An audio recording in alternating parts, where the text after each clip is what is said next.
Today I'll walk you through the RT100's battery.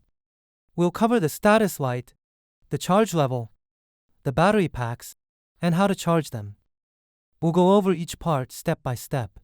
First, let's check the battery status light and gauge. The light stays off when the battery is normal, and it only comes on if there's a problem. Here's what happens when the charge drops under 10%. The light blinks quickly and the buzzer beeps 3 times. This means it needs charging right away.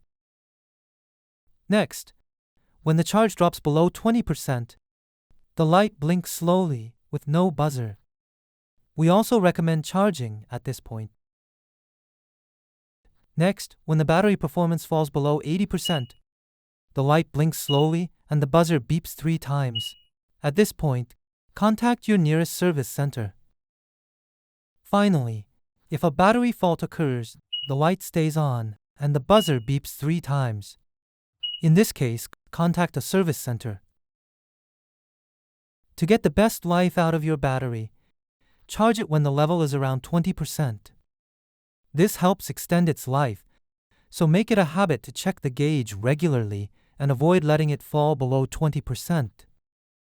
Next, let's check the battery packs. Open the center hood cover, and you'll see 2 removable battery packs inside. Press the check button on the pack, and the LEDs show the remaining charge. Each LED represents about 20%.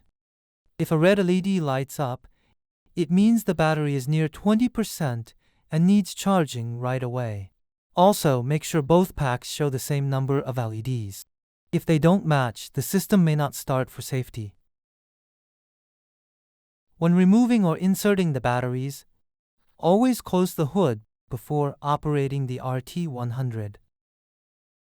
Now let's look at the charging cradle. This is used to charge the battery packs.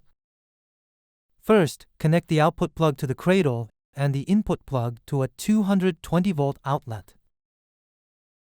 Then, turn on the cradle. The cradle can charge 2 battery packs at the same time, or a single pack if preferred. Insert the battery firmly into the cradle, and the LED display will show the current charge level. When all 10 LEDs are lit, the battery is fully charged.